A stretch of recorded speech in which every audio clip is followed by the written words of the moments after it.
também gostei de convidar exatamente porque já foste vegana, não sei se agora ainda és ou não, mas estás muito dentro do assunto também e hoje em dia cada vez mais tem havido mais pessoas a aderirem ao estilo de alimentação vegana. E lá está, nós aqui não vamos defender nenhum ponto de vista, não vamos tentar abordar aqui alguns temas que são também comuns na questão dos veganos. E também porque é que muitas pessoas estão a tornar veganas hoje em dia. Hoje em dia fala-se muito de veganismo, não só pelo planeta, mas pelo sofrimento e tortura que é feito aos animais, que impomos aos animais para ter um bife no prato.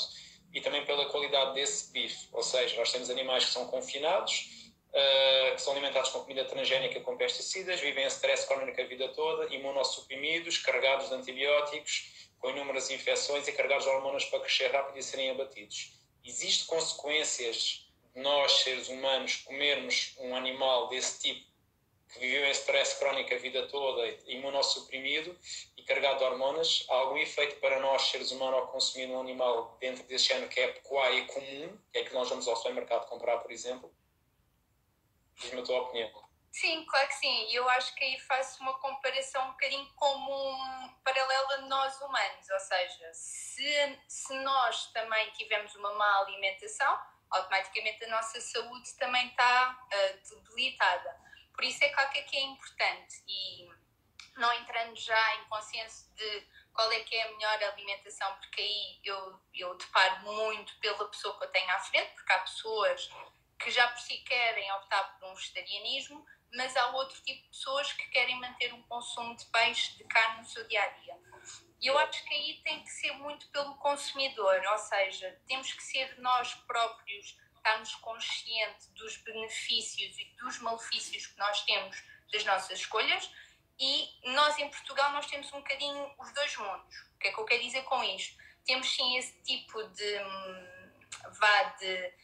agricultura, que não podemos chamar de agricultura, mas a nível de qualidade alimentar não é tão boa, porque estamos a falar de animais, lá está, com uma alimentação feita de ração, confinados a um espaço e tudo mais, e com a parte farmacológica adjacente para que tenham um maior desenvolvimento, mas também temos uma agricultura muito boa, temos carne de pastagem, também temos acesso a peixes, por exemplo, que não são da aquacultura, por isso aí está bastante ciente é como é que nós vamos fazer as nossas compras. Por isso eu acho que conseguimos ter o melhor de dois mundos, não é? Ora, nem mais.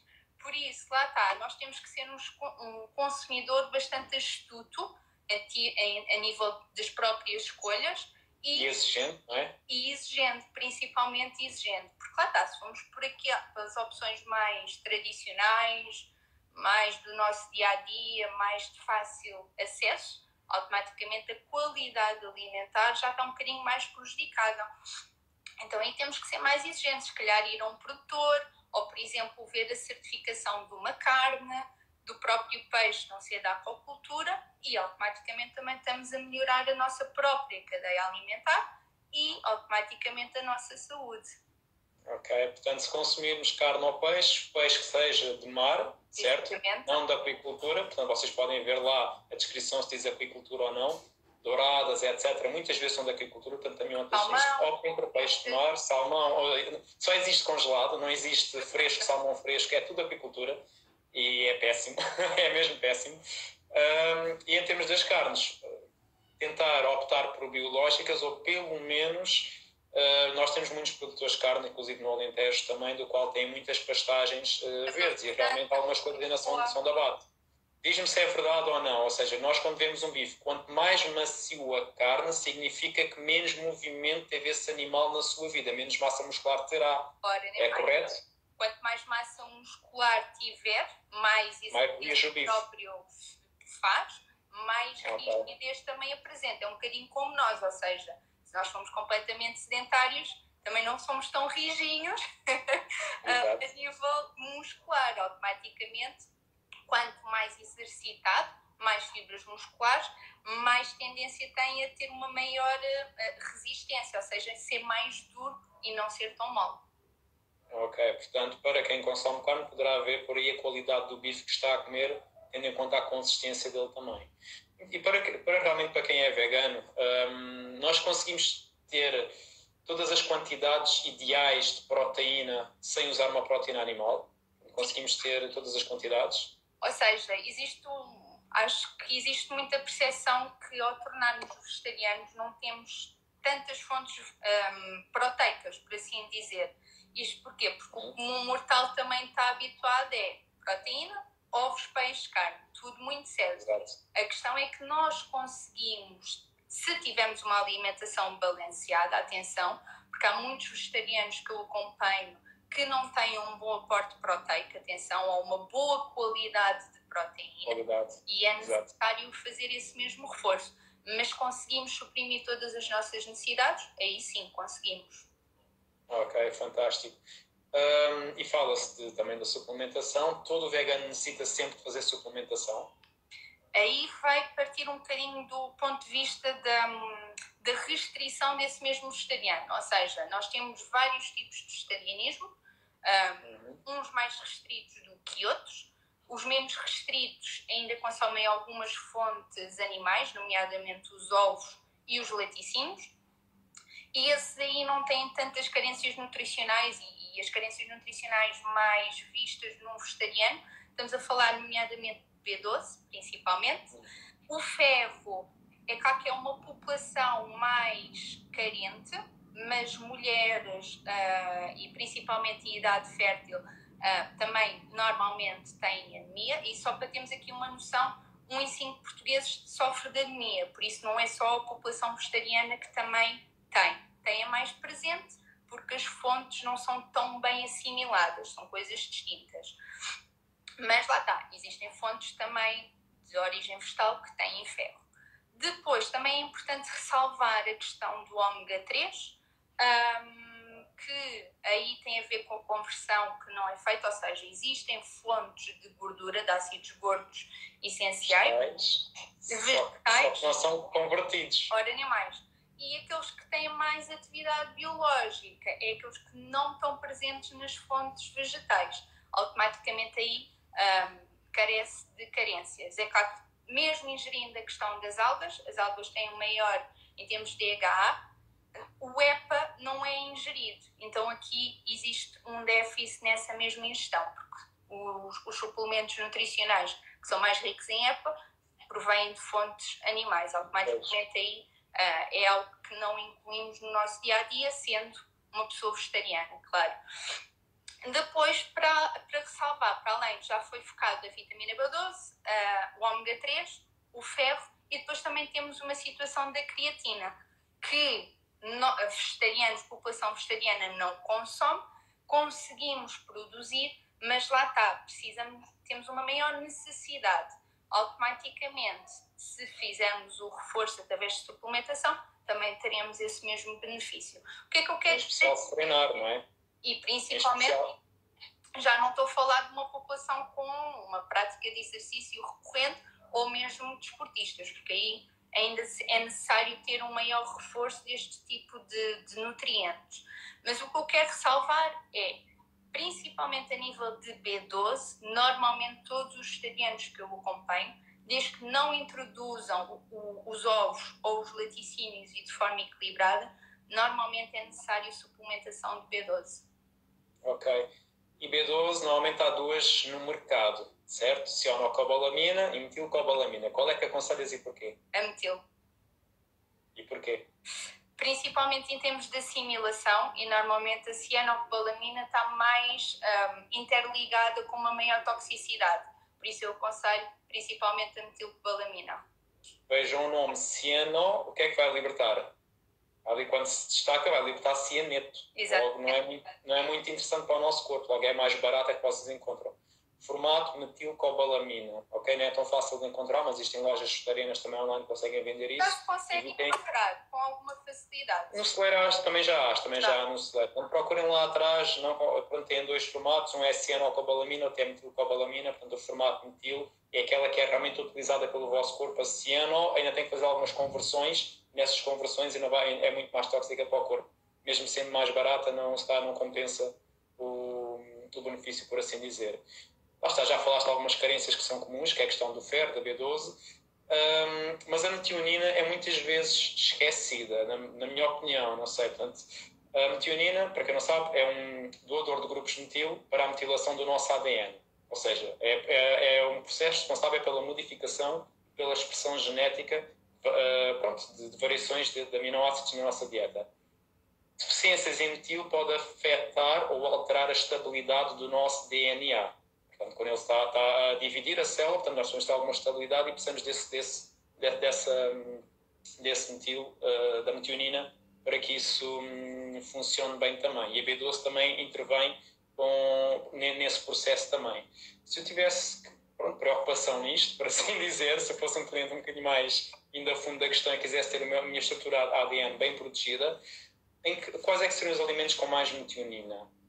Aqui, antes de ir pelas fontes, é importante ressalvar, e porque é que a metionina é importante? Principalmente porque é um aminoácido que não está presente tanto a nível de fontes vegetais. É claro que se encontra, mas para quem tem uma alimentação principalmente animal, normalmente não acarreta este tipo de déficit. Por isso... Desculpa interromper, que eu já comparei, inclusive, as densidades de metionina nas fontes animais e vegetais, e é uma diferença abismal. É de 0,23 para 4 em fontes vegetais. Portanto, é uma diferença muito grande mesmo. Tens consumir um grande consumo para conseguires ter a mesma dosagem. A questão é que em termos de comparação, eu comparei sempre por 100 gramas. E depois uma questão é muito mais fácil ingerir 100 gramas de carne ou de peixe do que propriamente 100 gramas de spirulina, que é aquela... Exatamente. É uma das mais ricas em termos de metionina. Depois também é equiparável essa mesma quantidade, ou seja, encontra-se em fontes vegetais, sim, mas é um aminoácido limitante para quem tem uma alimentação vegetal. Depois lá está, sendo um aminoácido essencial, é claro que ele acarreta as suas devidas funções e é essencial para nós ingerirmos. Mas, para além da spirulina, que eu já indiquei e que também é bastante rico, temos, por exemplo, a proteína de soja, mas é isolada, ok? Para quem não tem qualquer tipo de problema de introduzir a soja no seu dia-a-dia, porque há pessoas que não o querem introduzir. Mas também conseguimos, para além desses 2 alimentos que são os mais ricos, através da castanha do Pará, por exemplo, sementes de sésamo, sementes de abóbora, o tofu e as nozes. São os principais alimentos com maior concentração de metionina. Ok, sésamo, abóbora, disseste mais o quê? Sésamo, abóbora, nozes, tofu, castanha do Pará. Ok, o resto eu apanhei. Era só para ir metendo também aqui, para as pessoas também irem vendo onde é que poderão ter essas fontes também. Muito bem, em relação ao ferro, portanto, nós já sabemos que o ferro não é presente nos vegetais, não é tão bem absorvido pelo nosso corpo também, mas também existem muitas carências de ferro em pessoas que consomem carne, não é? Quais as dicas que tu darias para aumentar a absorção de ferro quando estamos a consumir uma fonte de ferro? O que é que juntamente que nós temos adicionado à alimentação ajuda-nos a absorver melhor o ferro? Primeiro que tudo, atenção que existe ferro, e se nós formos analisar a nível de quantidade, de concentração, as fontes vegetais até têm maior concentração do que propriamente as animais. A questão é que não é tão bem absorvido, e isso tem a ver com a biodisponibilidade. Exato. Ou seja, nós temos 2 tipos de ferro, o ferro M e o não M. O M provém das fontes animais, por assim dizer, só que são absorvidos com uma taxa entre 15% a 35%. Enquanto que o não M, que provém de fontes vegetais, tem uma taxa de assimilação entre 2% a 20%, o que é bastante inferior, principalmente para um vegetariano e que não consome qualquer tipo de fonte animal, por assim dizer. Por isso, o que é importante ressalvar? Independentemente se seja um vegetariano ou não, porque como eu indiquei inicialmente, 1 em cada 5 portugueses sofre de anemia, por isso nem todos são vegetarianos, como podem imaginar. Aqui é importante ressalvar é que há forma de potenciar a absorção do ferro. Como?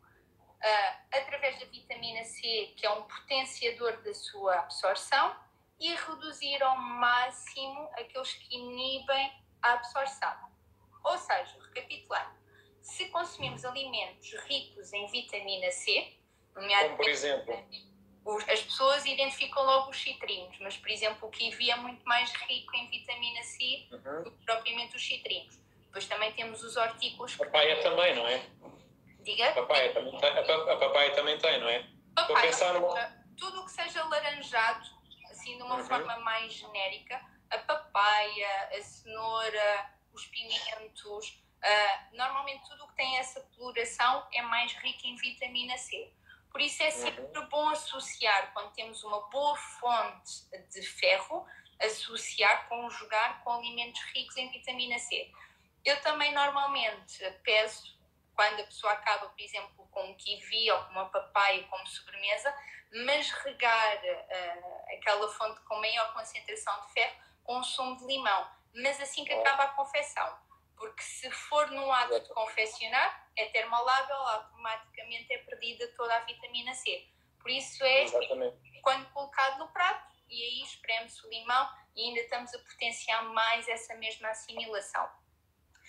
Outro ponto que devemos focar é aqueles que inibem a absorção do ferro.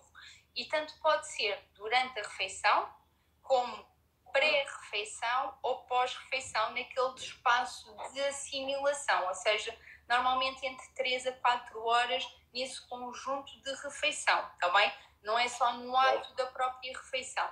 E aí estamos a falar dos fitatos, que são antinutrientes e estão presentes principalmente nas leguminosas e cereais. Temos os polifenóis presentes, por exemplo, no chá. Atenção que chá e tisanas são diferentes. Também está presente no vinho, no chocolate. Depois o cálcio. E no café. E no café, exatamente. E todas as pessoas terminam, muita gente, não vou dizer todas, mas muitas pessoas terminam com o café, não têm a noção que o café vai inibir muito essa absorção também. Não sei se é verdade ou não. Há quem acaba a refeição com o café, quem não gosta de café vai pelo chá ou acompanha a própria refeição com um chá, porque não quer beber outro tipo de refrigerante ou néctar ou o que for, ou simplesmente não gosta de água e aí opta pelo chá e está a inibir a assimilação. Ou um copo de vinho tinto, por exemplo, também automaticamente está a inibir. O chocolate, que muitas das pessoas até gostam de conjugar o café com chocolate quadrado, chocolate preto, por exemplo, também estão a inibir essa mesma assimilação. E depois há muitos alimentos ricos em cálcio que também inibem. Aqui mais presente principalmente os laticínios, ou seja, estamos a falar de uma pessoa vegetariana, coloca bastante leguminosas, coloca o espinafre, mas depois acaba ali com um queijo para lhe dar sabor. Só porque quer um bocadinho mais de proteína, quer a questão do cálcio, automaticamente também está a inibir a absorção do ferro. Os laticínios também inibem a absorção do ferro, é isso? Sim, porque são dos alimentos mais ricos a nível de cálcio. Ok. Portanto, o cálcio inibe o ferro. Lembrarem-se disso também. Muito bem. Deixa-me só aqui escrever isso também. Inibe a absorção do ferro. Só para as pessoas irem tendo... A Lígia não está a gostar, eu estou aqui a ver... Estou a ver que a Lígia não está a gostar de tanta coisa, não é? Muito bem. Ia-te perguntar também, porque fala-se dessa questão também da carência de B12 muito nos veganos, mas a carência do B12 é só nos veganos? Ou seja, porque hoje em dia eu acho que eu tenho imensos clientes que a maior parte deles tem carência de B12 e não são veganos. Onde é que ela é formada e em condições? Onde é que nós temos de buscar essas fontes? Como é que podemos potenciar isso? A questão aqui da B12 é claro que a população vegetariana automaticamente é das principais, porque não existe fonte, ou seja, não ingere fontes ricos nesta vitamina. A questão aqui existem pessoas com consumo proteico, nomeadamente de carne de peixe, que à mesma têm carência a nível de B12. E porquê? Tem muito a ver com a assimilação desta vitamina. A assimilação desta vitamina, primeiro do que tudo, acontece no íleo, no nosso intestino, só que também é dependente de um fator intrínseco, ou seja, existe uma ligação entre a B12 e esse mesmo fator para que exista a absorção pelo nosso intestino, assim de uma forma mais simplista. Pessoas que têm problemas a nível intestinal ou porque têm um síndrome do intestino irritável, ou são mais suscetíveis, ou porque sofrem de obstipação, ou porque sofrem diarreia de forma frequente, ou quem tem não é o previsto. Agora está-me a faltar o nome, síndrome, ajuda. Intestino irritável. Não é esse. Agora só me lembro do Crohn. Não, o overgrowth. Bem, não. Isso aí tem a ver com a questão... Celíaca, a cena celíaca, não? Exatamente. Okay. A questão de celíaca e tem a ver com toda a parte intestinal, ou seja, como o intestino não é um intestino saudável, automaticamente também não existe a produção do fator intrínseco, mas aí a nível gástrico, automaticamente está comprometido a absorção da B12. Por isso, não é por não ter, ou seja, tem a ingestão da vitamina, porque tem fontes de vitamina, mas o organismo é que não absorve essa mesma vitamina. E daí ter esse mesmo déficit.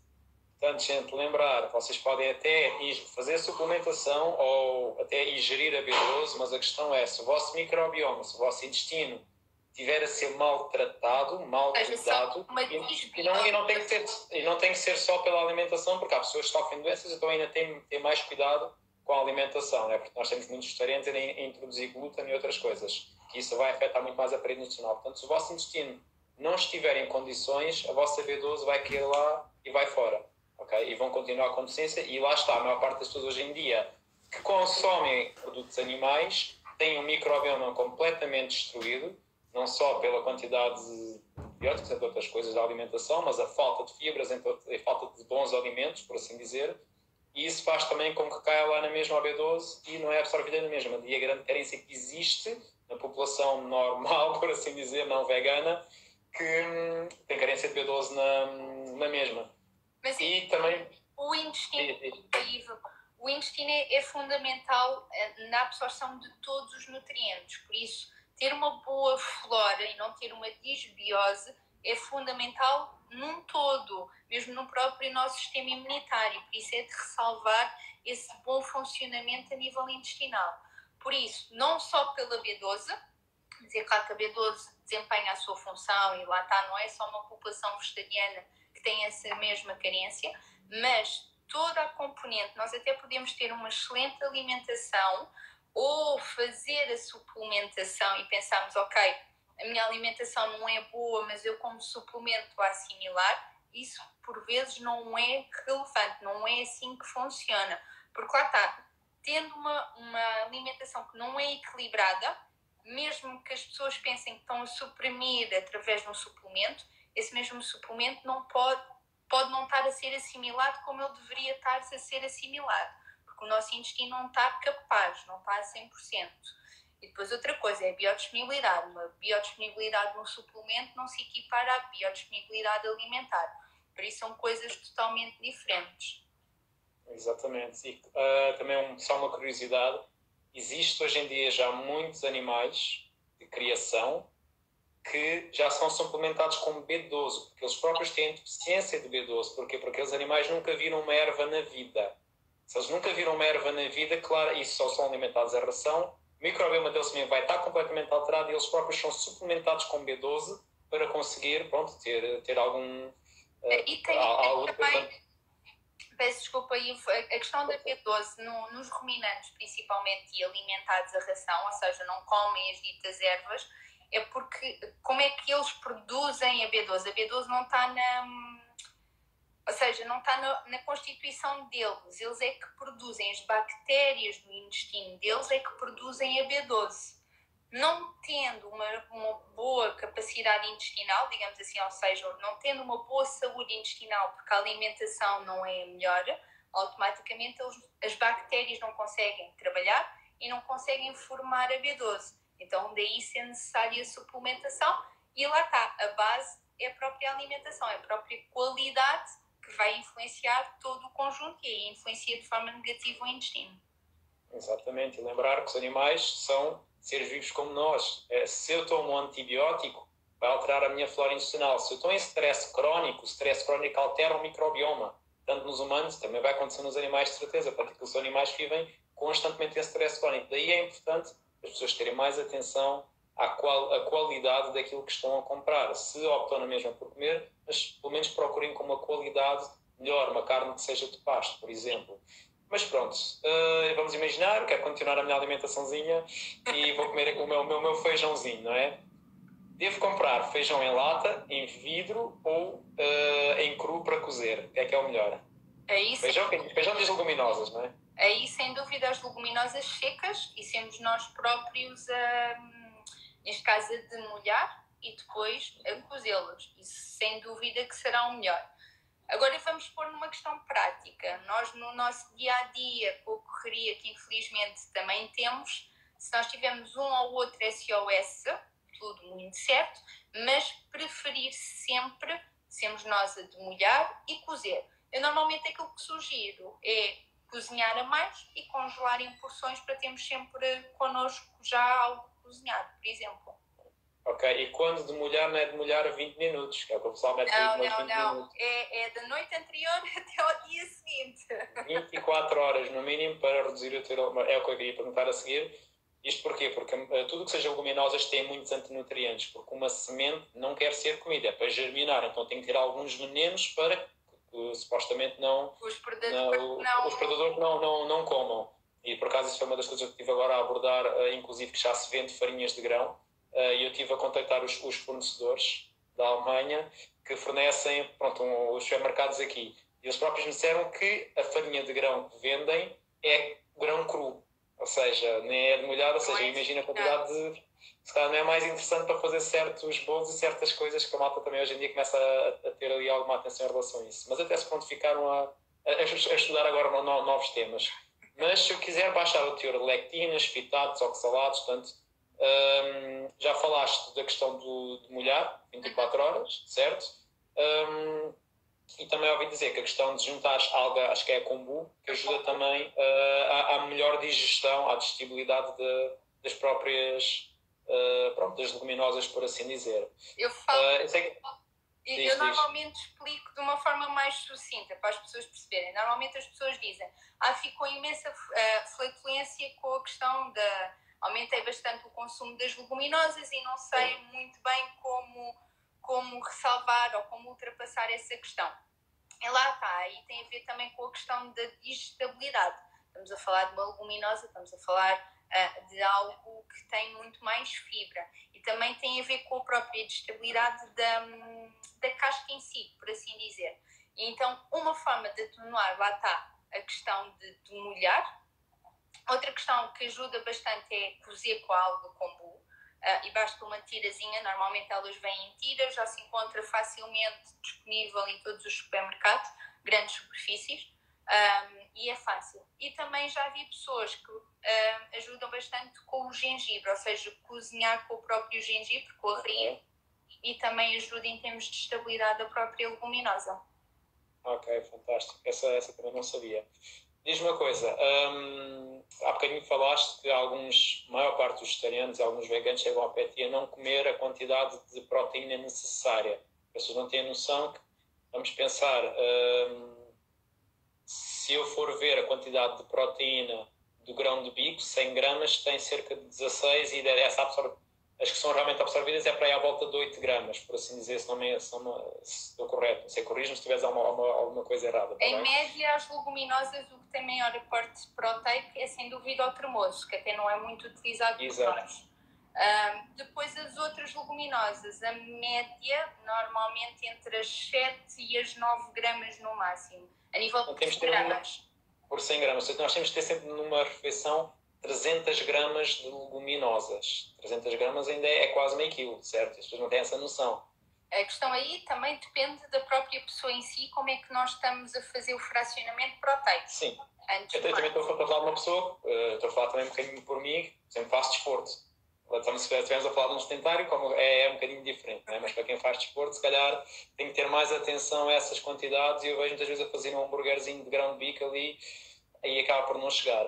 Se eu não tiver a comer a quantidade diária mínima de proteína, Ou seja, quais é que são as consequências de não fazer isso? Existem algumas consequências de não comer a quantidade proteica necessária? Claro que existe. Aqui estamos a falar de macronutrientes, ou seja, para quem não sabe, e explicando de uma forma muito geral, nós temos 3 macronutrientes, ou seja, são aqueles nutrientes, apesar de ser tudo essencial, são aqueles 3 maiores, por assim dizer. E esses 3 são os hidratos de carbono, as proteínas e a gordura.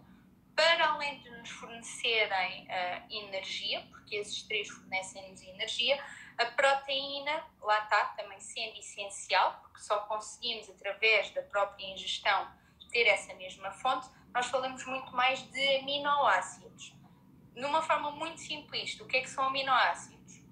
É aquilo que compõe a proteína, a molécula. Eu normalmente faço a correlação como um colar de pérolas, ou seja, para formar o colar, que é a dita proteína, nós precisamos de várias pérolas, que são os ditos aminoácidos, ora nem mais. Então, para que é que a proteína nos serve? Basicamente é a nível de regulação, a nível de estrutura, a nível dos próprios tecidos e órgãos do nosso organismo, para além da pele, para além dos músculos.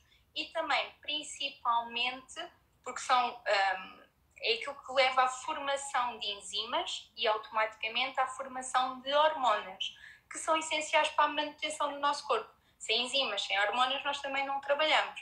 Por isso isto é toda uma sinergia. Por isso é que precisamos de proteína, precisamos de hidratos de carbono, precisamos de gordura. Por isso está tudo complementado entre si. Exatamente. E lembrar também que para vocês fazerem o detox hepático da quantidade de toxinas que nós consumimos hoje em dia, vocês precisam ter uma quantidade proteica adequada ou o vosso fígado não vai ter substrato proteico suficiente para ativar as vias necessárias à libertação destas toxinas todas e depois vai evoluir para outros problemas a longo prazo também. Portanto, e também precisamos de um aporte correto a nível energético, ou seja, é preciso energia para tudo funcionar. Apesar de nós termos o aporte necessário a nível proteico, se houver alguma carência de outro tipo de macronutriente, e principalmente a nível de hidratos de carbono, que muitas pessoas associam um detox a uma estratégia de alimentar... E é um dos problemas da cetogénica, lá está. Normalmente também afetam a parte de detox, ou seja, do funcionamento hepático. Por isso, atenção com este tipo de conceitos, porque existe muita desinformação à volta dela, porque é claro que existe hoje em dia muita informação, mas nem toda é mais consensual, digamos assim. Por isso é necessário sermos céticos e sabermos analisar essa mesma informação. Por isso é claro que há muita coisa hoje em dia à volta da nossa alimentação que tem a sua moda, dietas detox, cetogénicas, jejuns, o que for, mas tem que ser tudo muito bem analisado e tem que ser tudo muito bem...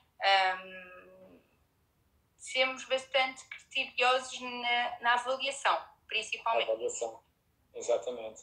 Chegaste a um ponto interessante que é a questão também dos hidratos. E a verdade é que quem quer seguir uma alimentação vegana, para conseguir ter a quantidade proteica, tem que normalmente aumentar muito mais o consumo de hidratos de carbono para conseguir ter aquela fração necessária diária, por assim dizer. No entanto, quem seja por doenças autoimunes, diabetes ou cancro, ou por outros motivos queira fazer uma alimentação cetogénica, mas mesmo assim ser vegana, que estratégias pode fazer para manter o teor completo a nível proteico, mas não consumindo tantos hidratos? Pode recorrer a suplementação? Que estratégias é que tu utilizarias? Fazer ali uma low carb ou mais uma cetogénica? Tem que ser tudo muito bem analisado do ponto de vista individual, primeiro de tudo. E perceber se é realista aquela pessoa entrar numa alimentação restritiva ou cetogénica. Ou seja, eu quando digo que seja restritiva estou a falar numa forma geral. O que é que eu quero dizer com isto? Se é uma cetogénica, nós vamos automaticamente reduzir o aporte drasticamente a nível de hidratos de carbono e aumentar o aporte de gordura. Se nós associarmos uma cetogénica a uma vegetariana, automaticamente temos aqui algumas premissas que entram em conflito. Primeiro do que tudo, que tipo de vegetariana é que nós temos à frente? Consome ovos ou não? Consumindo ovos é praticamente fácil. Sim, aí é fácil. Mas pensa num vegano. Está no mais difícil, o caso mais difícil, um vegano. Um vegano, se calhar não é a melhor estratégia para a pessoa. Porquê? Porque era extremamente restritiva optar por uma alimentação cetogénica e ser vegetariano ao mesmo tempo. Fonte proteica, retirando todas as leguminosas, só me deixava o tofu, principalmente, porque não iria optar por um seitan. Por isso, principalmente um tofu, o tempê já tem maior quantidade em termos de hidratos de carbono, ou seja, nível proteico, optaria por tofu ou optaria por uma alternativa vegetariana a nível de isolado. Por isso, ficaria com duas opções. Suplementação, por exemplo, suplementação, proteína de ervilha, a maioria também já vai ter mais hidratos, não é? Por isso é muito restritiva e não seria uma estratégia mais adequada para um vegetariano e entrar em cetogénica. Então, o que é que eu tenho que ver nessa pessoa?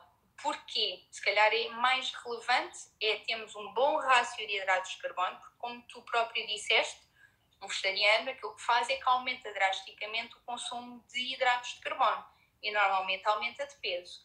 Por duas vertentes, por um grande consumo de hidratos de carbono, porque depois não sabe cozinhar e não sabe implementar uma boa dieta vegetariana. São dois fatores. E depois cozinham com mais gordura, com mais substitutos de natas vegetais, porque não tem sabor à alimentação. Enfim, são uma série de fatores. Mas aqui o que nós temos que estar cientes é, então, se quer reduzir o aporte de hidratos de carbono, mas de uma forma razoável para a pessoa, porque a pessoa precisa mesmo de hidratos de carbono, então como é que eu vou fracioná-los ao longo do dia? Eu acho que faz muito mais sentido e optar por melhores fontes de hidrato do que propriamente restringir ao máximo como numa cetogénica. Exato.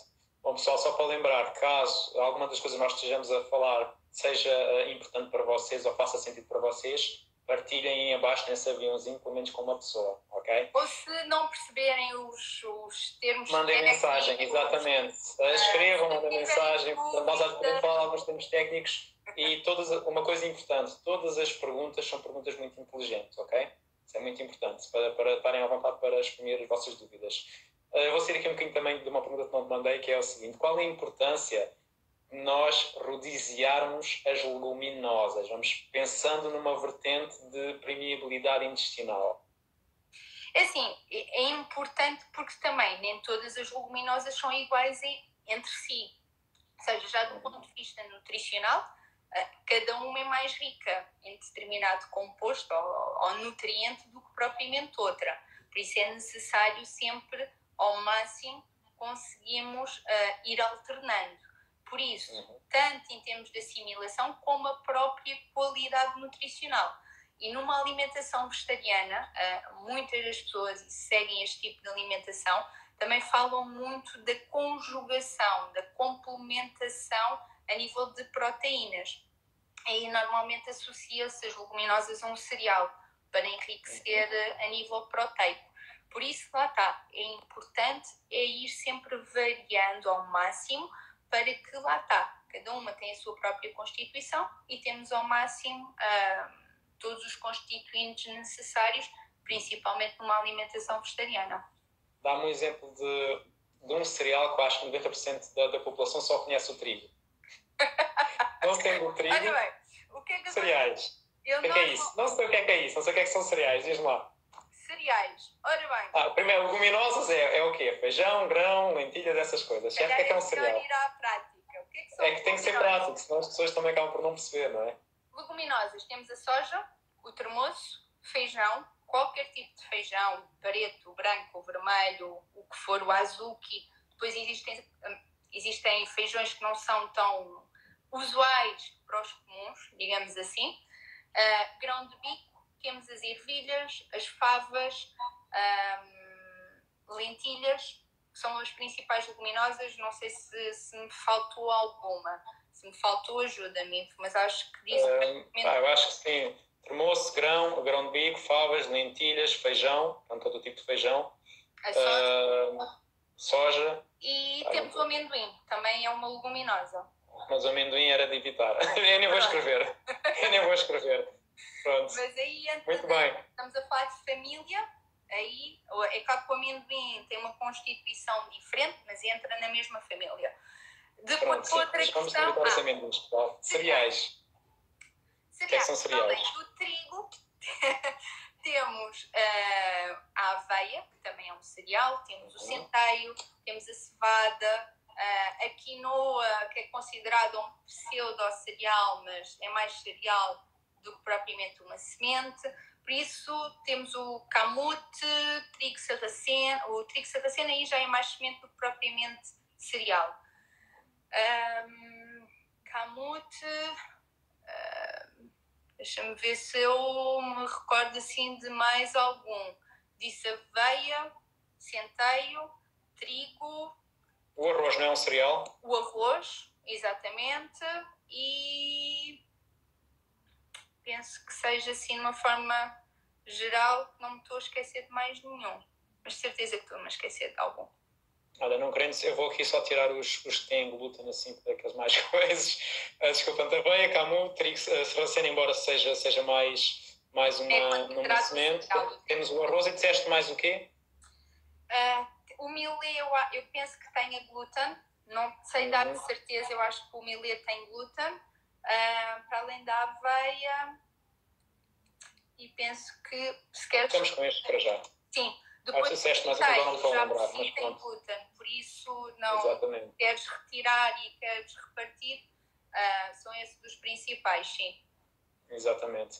Há bocadinho falámos então das dietas cetogénicas e a redução drástica dos hidratos de carbono. Um dos maiores efeitos que existe na redução dos hidratos, não só a nível imunológico, porque o sistema imunológico precisa de uma quantidade mínima para funcionar bem, portanto eu não sou apologista de nunca fazer uma dieta restritiva durante um longo, curto tempo. Podemos fazer frações de tempo, acho que isso é uma forma interessante de fazer as coisas, não durante um longo período. O que é que pode acontecer à tiroide caso eu reduza assim drasticamente os hidratos de carbono? A tiroide, antes disso, aquilo que eu quero também deixar, isto mais na prática clínica que eu tenho tido, muito também por este tipo de conceitos, muito por modas. Cada vez mais pessoas me chegam também com uma relação que não é tão boa a nível com a comida. Ou seja, estou a falar mais do comportamento alimentar. Quero ressalvar isto porque nós estamos a falar de estratégias muito específicas através da alimentação. E este tipo de estratégias são bastante restritivas no seu geral. Contudo, com a generalização da informação e por a pessoa querer resultados rápidos, e resultados rápidos não são a mesma coisa do que ser resultados saudáveis, por assim dizer, leva a que as pessoas entrem em restrições extremamente severas, em que o próprio comportamento alimentar é bastante diferenciado. O que é que eu quero dizer com isto? A pessoa fica com um comportamento alimentar que não é saudável, porque é extremamente restritivo, perde peso, não é? Depois, todo o sistema do próprio organismo não funciona como deveria funcionar. Não está certo ou adaptado sequer, e querem reduzir drasticamente os hidratos de carbono quando as vossas mitocôndrias não sabem trabalhar sem açúcar, e tem que haver um período de adaptação. Mas para além disso é que depois existem ciclos de restrição acompanhados com ciclos de compulsão alimentar. E isto leva a um comportamento alimentar num todo que não é saudável. E muitas das pessoas chegam e não têm uma relação positiva com a comida. Porquê? Porque estão extremamente, ao longo prazo, estão sempre em restrição. Então, são daquelas pessoas que já experimentaram tudo e mais alguma coisa. É aquele género de pessoa que está em constante ioiô, ou seja, tanto reduz, aumenta, reduz, aumenta, reduz, aumenta. Não estão satisfeitas porque o próprio comportamento alimentar não é assertivo, porque sempre conseguem restringir e depois de um momento para o outro estão a compensar tudo aquilo que restringiram e voltam ao mesmo ou até superior. E por Por isso, tudo isso são condicionantes e não é de todo saudável. Antes de mais, quero ressalvar essa questão. E uma dessa questão é mesmo o funcionamento da tiroide. Principalmente na mulher também é mais visível, porque normalmente é acompanhado, em termos de ciclo menstrual, já estou a falar de uma situação mais avançada, que são várias situações que estão em déficit. Automaticamente, tanto a tiroide é afetada e entra numa questão de hipotiroidismo, como o próprio ciclo menstrual também há uma cessação desse próprio ciclo. Por isso, é claro que o nosso organismo já está a falar connosco, do género, alguma coisa se passa aqui, é quase como se estivesse no extremo. Mas respondendo à tua pergunta, é necessário hidrato de carbono e está relacionado com a questão do funcionamento da tiroide, e é claro que há uma hormona que não é, vou dizer que é fundamental, mas é uma das principais, que é a questão da leptina, que reduz bastante quando há uma redução tanto de déficit energético, mas principalmente associado com um déficit extremo de hidrato de carbono. Para terem uma noção, existe um déficit aproximado entre 50% a 70% da sua concentração. Por isso é bastante significativo. O que é que a leptina faz?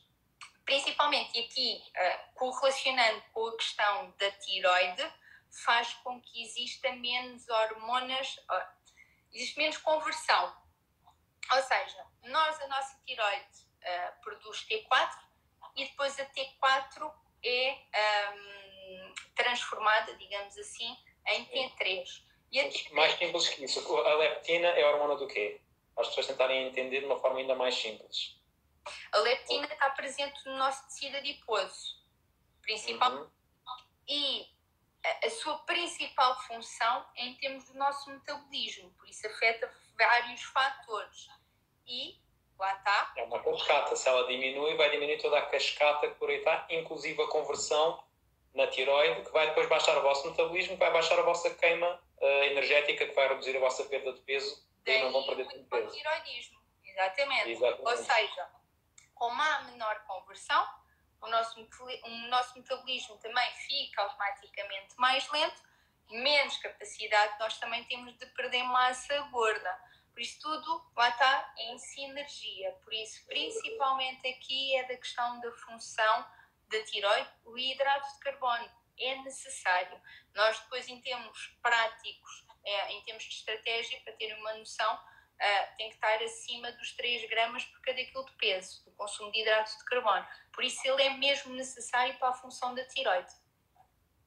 Ok. E lembrar que lá está, se eu vou reduzir a leptina, vou reduzir a tiroide, e a tiroide regula o funcionamento de muitas hormonas, ou seja, a forma como o nosso organismo utiliza e faz um funcionamento também de diversas hormonas, incluindo as hormonas também sexuais. Portanto, a importância também da questão dos hidratos, ou se porventura, como também há vários estilos, várias estratégias a acontecer, a questão da cetogénica também está muito em cima da mesa, talvez fazer um rodízio. Por exemplo, tive agora hoje um cliente que eu próprio já andava aqui numa tentativa de perder peso há algum tempo e já tinha falado desta questão, só agora é que ele realmente introduziu e aumentou drasticamente o consumo de hidratos de carbono. É uma pessoa que quer perder peso, aumentou os hidratos de carbono, perdeu 3 kg no fim de semana. Porque aumentou o consumo de hidratos de carbono. Portanto, é preciso sentirem o vosso corpo. Agora, se ele vai continuar a comer sempre assim, vai estabilizar e depois começa a aumentar. Então nós temos que saber organizar as estratégias nutricionais. Já que temos a Ana também para vos ajudar nisso, não é? A estratégia nutricional é adaptativa, ou seja, não é constante, e depois também depende muito, lá está, uma vez mais, do indivíduo que nós temos à nossa frente e de qual é a sua grande dificuldade, por assim dizer. Claro que uma pessoa que nunca fez a restrição alimentar é daquelas pessoas que nos dá mais prazer, porque facilmente atinge resultados. Exatamente. Agora, uma pessoa que faz constantemente restrição energética, aí sim é muito mais desafiante. Mas lá está, se querem perder peso ou mesmo ganhar também massa muscular, é importante o funcionamento da tiroide. Ela não se regula também somente, vou dizer que é um dos órgãos mais sensíveis do nosso corpo, não só esta questão também dos hidratos de carbono, mas a nível de poluentes. Portanto, existe muita coisa que nós fazemos. Se eu vou pôr um perfume em cima da tiroide todos os dias, as pessoas não se lembram destas pequenas coisinhas, não é? Estou a pôr um perfume em cima da tireoide todos os dias. Tudo o que são toxinas vão ser absorvidas e isso vai estragar muito a nossa tireoide, também vai baixar também o funcionamento dela. E existe, pronto, aqui alguns compostos que são muito tóxicos para a tireoide, e se pudermos falar aqui da questão do flúor, inclusive cloro, entre outras coisas, mas inclusive o flúor tem uma afinidade muito maior pelos receptores do iodo, do que o próprio iodo, portanto, dá por não haver essa conversão também. E onde é que as pessoas normalmente vão buscar estes poluentes? Não têm bem noção. Eu se calhar iria saltar aqui para o tema das nossas águas. Não sei se faz sentido ou não falar um bocadinho das nossas águas. Quando eu abro a água da torneira, o que é que eu estou a consumir? Eu, por acaso, aquela questão que tu colocaste em relação às águas, eu depois também fui pesquisar. Ou seja, aquilo que existe a nível de competição, não vi bem essa questão da competição. Ou seja, vi mais numa questão de, tanto a nível de excreção, que teria aumentada a nível de, principalmente através da urina. Ou seja, com o aumento do flúor, o que poderá, através do iodo, é que existe uma menor assimilação, porque também existe uma maior excreção, ok? A questão aqui do flúor e das águas, nós, em Portugal, não adquirimos medidas de enriquecer a nossa água com flúor, ok? Em termos de saúde pública, o que tem-se constatado foi mais através das pastas de dentífrico, por isso automaticamente é mais fácil haver uma redução para quem tem que ter este tipo de cuidados e basta optar por outro tipo de pasta sem a questão do flúor. Okay? Aquilo que eu vi num estudo feito em 2016, se eu não estou em erro, das águas em termos portuguesas, unicamente portuguesas, a média a nível de flúor está abaixo do 0,4 miligramas por litro. Para terem uma noção, a Organização Mundial de Saúde, no máximo, aconselha 1,5, mas aquilo que é aconselhado é 1 miligrama por cada litro. E o médio das águas portuguesas é 0,45, 95% das águas, ok? Boa. Essa é a realidade dos Estados Unidos, pá, lá é péssimo. Lá está. Péssimo. Nós em estudos nós temos que ser muito críticos, porque comparar a parte americana de toda a indústria alimentar não se equipara com a europeia, porque automaticamente nós proibimos uma série de substâncias, enquanto na América não é bem assim. Depois a questão da água, automaticamente a nível de saúde pública não foi implementada a enriquecer a água da rede com o flúor, automaticamente não nos temos que preocupar, porque também não está acima dessa dosagem. A nível de rotulagem, ou seja, mas eu não consumo água da rede, bebo água engarrafada. Daquilo que consegui constatar, existe 2 águas com rotulagem a nível de flúor. Existe uma espanhola que tem 0,2 miligramas por cada litro, ou seja, ainda é mais baixo do que propriamente a média, a mediana, por assim dizer, encontrada em Portugal. E para quem bebe a tão relevante água, a Serra de Monchique é que tem maior concentração, porque tem 1,2 miligramas por cada litro. Sério, de Monchique? A de Monchique, por isso, cuidado. Okay, nós queremos ser cuidadosos a esse ponto e se queremos reduzir, eu acho que a forma mais fácil é mesmo retirar a pasta dentífrica, porque numa forma geral o nosso consumo, a nossa água da rede não é tão relevante. Se nós quisermos ter então maior controle, então vamos pela água engarrafada. Neste momento não me perguntem qual é a marca, eu depois posso pesquisar e posso dizer... Sim, depois quando mandem mensagem à Ana ou isso, a marca espanhola. Isso. Mas aquilo que eu quero deixar é que normalmente não é visto a nível de rotulagem. De todas as águas analisadas foram 2 que tiveram esses 2 parâmetros, por isso não é algo que nós temos, não conseguimos com facilidade. Exatamente. Pronto, aqui para como estamos a ficar já fechados a nível de tempo pelo Instagram, falámos que lá está, que os hidratos é importante, mas as pessoas devem estar sempre a comer ou não? E fala-se muito desta questão do jejum hoje em dia intermitente. Queria perguntar então se existem pessoas que não devam fazer jejum ou se nós estamos biologicamente adaptados ao jejum e quais os benefícios do jejum para o nosso organismo. Primeiro de tudo, o que é jejum? Ora bem, jejum não está associado a uma estratégia nutricional, ou seja, o que é que eu quero dizer? É não comer, não é uma dieta porque não se come. Já vem a ter essa, vamos fazer a dieta do jejum. Meu, isso é estúpido, não é uma dieta, não se come. Por isso, o jejum intermitente é basicamente incluir o que a pessoa quer incluir, ou seja, o que quer ingerir, num determinado período ou espaço ou janela temporal. Não me diz nada. Eu faço jejum intermitente. Isso para mim não me diz absolutamente nada, porque eu não sei o que é que a pessoa está a comer efetivamente quando come. Primeiro do que tudo. Por isso, primeiro do que tudo, temos que perceber o porquê da pessoa fazer um jejum intermitente. E lá está. Muitas das pessoas é porque é benéfico X, Y, nanana.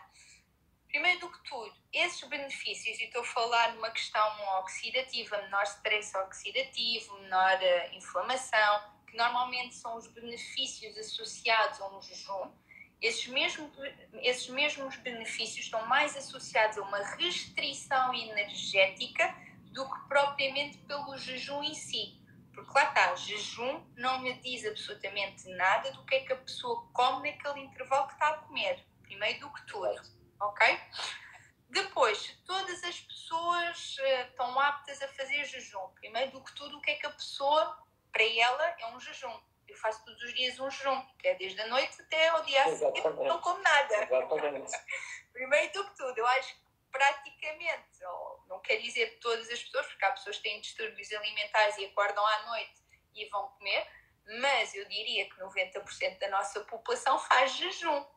Primeiro do que tudo.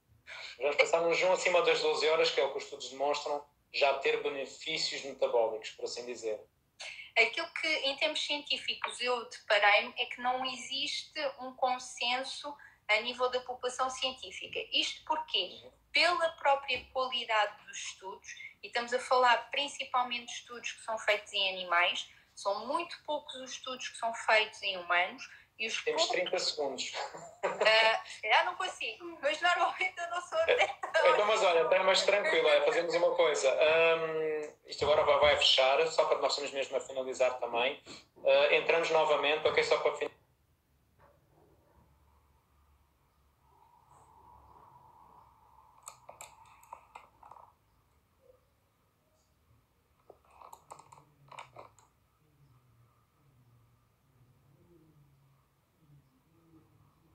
Oi, Lígia. Ok, só aqui.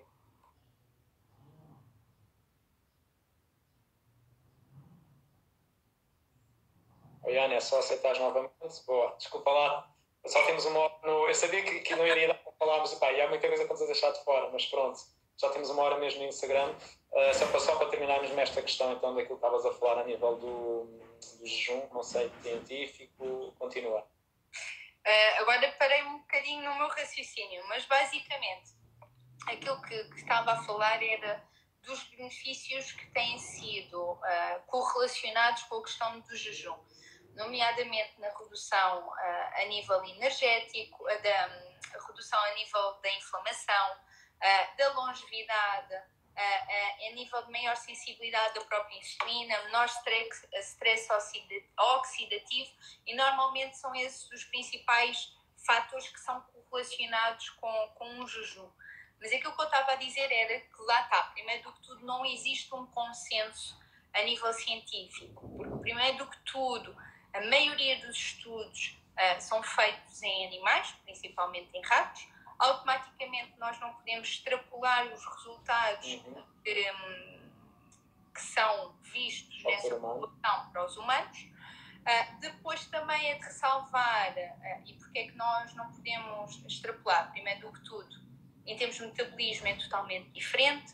Os ratos também funcionam muito mais à noite e nós não funcionamos muito mais à noite, ciclo circadiano principalmente. E depois também estamos a falar de animais que já por si não são os mais saudáveis, porque estão em stress, estão em jaulas, a alimentação é extremamente não é de todo saudável. Depois, extremamente sedentários, por isso automaticamente a população dos animais já não é de todo muito positiva. Qualquer melhoria ou qualquer alteração em termos de alimentação ou estratégia já vai ser benéfica para eles, por isso já está aqui um bocadinho não tão positivo para termos conclusões benéficas em relação ao jejum. Depois, os outros estudos que são feitos, muito pouquinhos estudos que são feitos em humanos, são em situações muito peculiares, nomeadamente no Ramadão, principalmente, mas são com populações, ou seja, com uma amostra populacional muito reduzida, que a nível da própria qualidade alimentar não é bem ressalvada, por isso tem ali muitas condicionantes que não podemos também extrapolar para a nossa população em geral, também. Por isso, os benefícios que normalmente estão associados é pela restrição a nível energético e não tanto pelo jejum em si. E lá está isto. Porquê? Porque o jejum em si não nos diz automaticamente qual é a alimentação que está a fazer naquele intervalo de tempo. Está bem?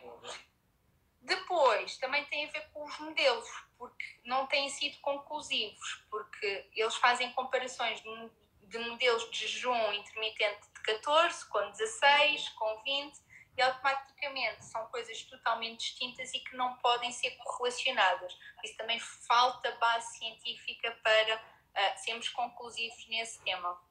Exato. Aquilo que os estudos que eu tenho visto a nível de humanos, que são um tema mais polémico, que é a introdução do jejum nos tratamentos de cancro. Portanto, ou seja, quando vamos fazer uma quimioterapia, aquilo que já teve também visto, é a introdução do jejum até 3 dias antes da quimio e pós-quimio, do qual tem taxas muito inferiores. O próprio tratamento tem uma efetibilidade muito maior.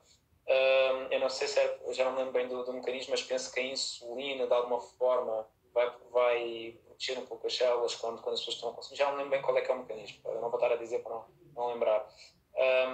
Vou estar a dizer algo errado. Mas pronto, o que realmente se tem visto é que a efetividade dos tratamentos é muito maior nas pessoas que fazem jejum quando comparado com as que não fazem, e assim como os próprios efeitos secundários de toxicidade é muito mais bem tolerada, ou seja, os efeitos secundários são muito menores nas pessoas que fazem durante o jejum, fazem essa quimioterapia também ou não. Portanto, de alguma forma o nosso corpo protege-se um bocadinho de toxinas quando estamos a protege-se e acaba por se limpar um bocadinho quando estamos a fazer estas estratégias, por assim.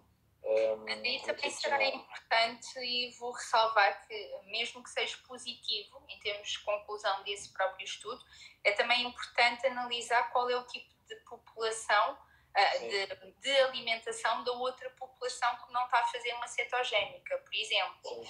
Depois é importante também ressalvar que, dependendo do tipo de jejum, dependendo do tipo de alimento que a população que tem cancro e que faz os próprios tratamentos fazem após o jejum. Exato. Isto é porque tu falaste de eliminação da parte de toxinas, mas lá está, como já indiquei, se houver uma supressão a nível energético, ou seja, se houver um elevado déficit energético, o nosso fígado não vai funcionar como deveria funcionar. Por isso, muita atenção, nós temos que ser muito céticos a analisar este tipo de publicações. Por isso, primeiro do que tudo, temos que analisar qual é a alimentação dessas duas populações, da que não faz uma cetogénica para a que faz, ok? Exato. Que tipo de alimentação é que é feita também após uma cetogénica. Por isso, está aí algo, até pode ter resultados muito positivos, mas temos que ser mais analíticos, principalmente. Não, até porque muitos estudos depois comparam, vamos pensar mesmo na questão só do vegetariano e não vegetarianismo, ou seja, vamos a comparar uma população americana altamente inflamatória, consome todo o tipo de porcaria, comparado com uma pessoa que consome vegetais e depois vão dizer, é muito menor.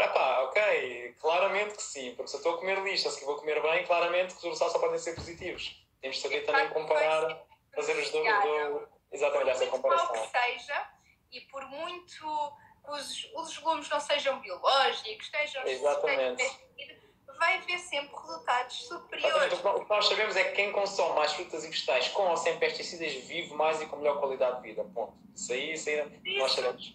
Ana, onde é que as pessoas podem encontrar? Podem me encontrar tanto no Instagram como no Facebook.